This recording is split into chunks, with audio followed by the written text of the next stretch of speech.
In this episode, a young couple's snorkeling trip in India ends in disaster as the woman is dragged out to sea by an enormous predator. But it's not a predator you would expect to find in the open water. A scaly body, a long, powerful snout, and the toothy grin of a crocodile emerge from the blue. With the woman nowhere to be seen, the police grow suspicious of her boyfriend's claims until they find his camera. Hit that like button and subscribe right now. This is the terrifying crocodile attack on Lauren Failla. Welcome to Final Affliction. 25-year-old Lauren Failla was living her best life. Originally from New Jersey, USA, she had just finished studying for a master's degree at Sotheby's Institute of Art in London. She was an incredibly talented artist and soprano singer, a kind, warm-hearted individual who had also fallen in love with 24-year-old Jito. His father was born in India, and Jito was eager to show his girlfriend Lauren the country.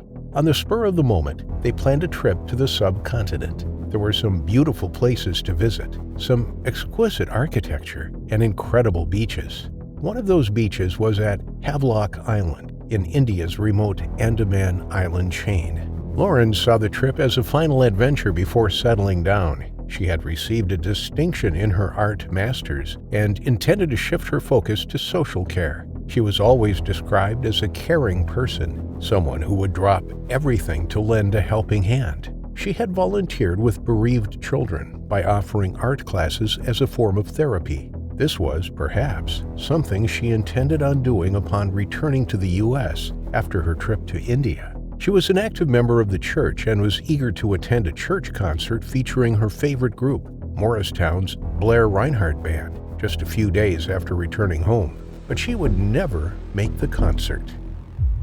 Havelock Island, also known as Swaraj Dweep, is home to some 6,000 people and is situated in the Bay of Bengal. It is known for its stunning beaches. Picture-perfect white sands and turquoise blue waters are lined by a backdrop of lush greenery. The most popular beach, Radhanagar Beach, also called Beach Number 7, is situated on the west coast. It was voted the best beach in Asia by Time magazine in 2004.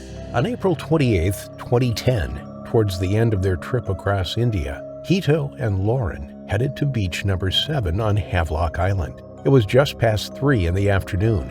The conditions were perfect. Jito was an experienced snorkeler and scuba diver. The two of them headed down to the water's edge, each carrying with them their masks and snorkels. There was no one else about. It was the perfect romantic getaway. They paddled into the water, wading in up to their waists. Then they pulled their masks over their faces and dived into the blue. The shallows opened out to a reef, and the two of them swam along the corals, pointing out the brightly colored fish darting about beneath them. The water was clear. It was warm. Jito was filming the snorkel with his underwater camera. Whilst the beach was deserted, the couple weren't alone. A predator was moving silently closer, though not one you would expect to find out in the open water. It ducked beneath the surface, holding its breath as it swayed its tail from side to side, propelling it through the Indian Ocean. A crocodile's skin, particularly on the head, is covered in pressure sensors known as integumentary sensory organs. These enable the animal to detect surface pressure waves from a long way off.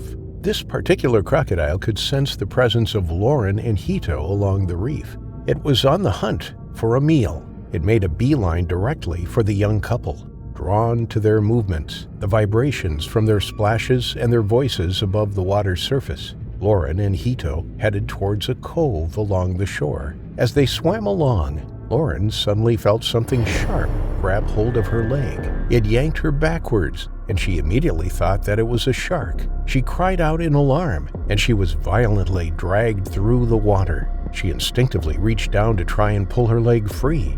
Jito turned around to see a flash of dark green and gray swirl around Lauren.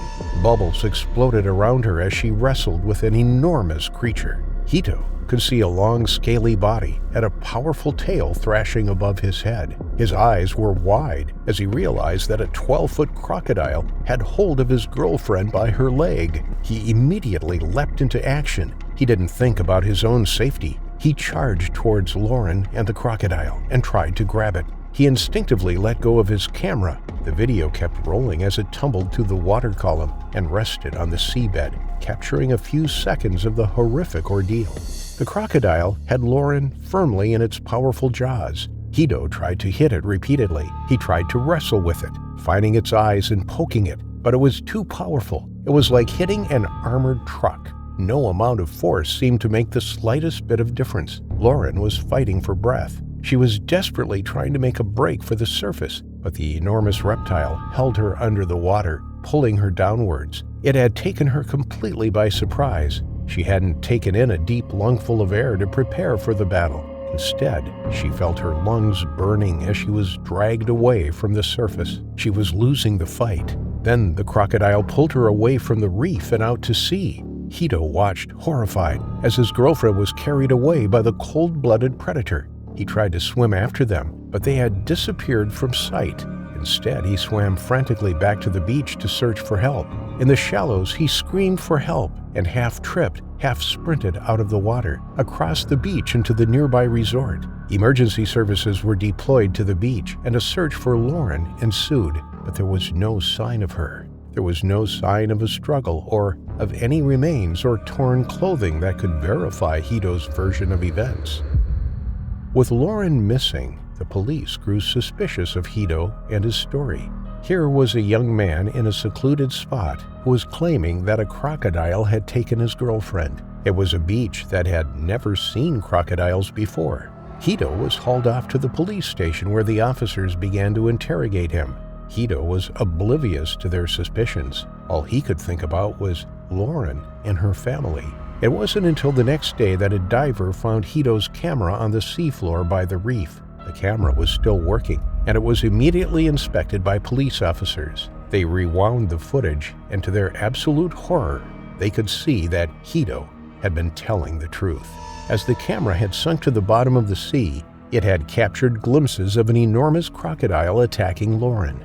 To their surprise, it also depicted Jito as the hero. When they replayed the footage over and over, trying to make sense of the attack, they could see the young man rushing over to Lauren and wrestling with the 12-foot reptile in an attempt to save his girlfriend.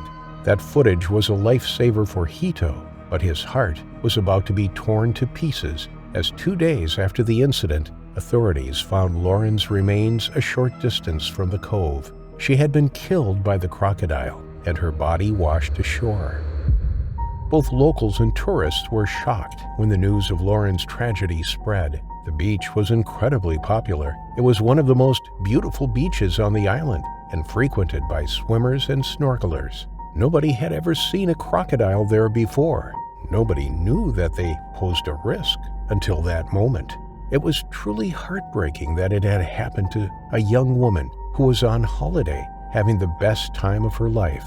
The nearest crocodile sanctuary was Lohabarak Crocodile Sanctuary, located about 45 sea miles from where Lauren was attacked. There had never been any reports of escaped crocodiles, but in the search for Lauren, authorities came across 4 in the area.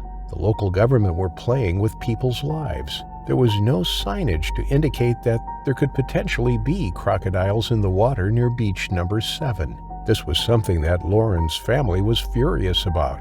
There was no way she would have entered the water if there was even the remotest chance of a crocodile being nearby. Lauren's death hit the family hard, like it would with anyone who lost somebody so young.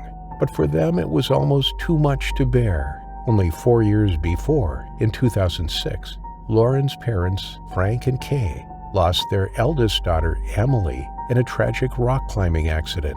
She had been 24, 1 year younger than Lauren. Now both girls were gone, and both from tragic accidents, simply from being in the wrong place at the wrong time. Although it was no comfort to Lauren's family, her attack had been incredibly rare. In fact, it was thought that it was the first open water attack by a crocodile in the Andaman Islands in history. In the past quarter century, there had only been 24 crocodile attacks, with 4 of them being fatal. These were typically in the mangrove areas or inland swamps of the island, habitats which were typical for crocodiles. Just 2 days before the incident, Lauren had emailed one of her longtime childhood friends. It was clear from her message that she was having the time of her life. But, as was so typical of Lauren, she was also thinking about others and one of her best friends who was expecting her first baby. The message read, "Having an awesome and epic and hectic time in India. I miss you loads and wanted to wish you a happy, healthy anniversary. You rock my socks off." Tragically, by the time she had read Lauren's message, she had already met her horrifying final affliction.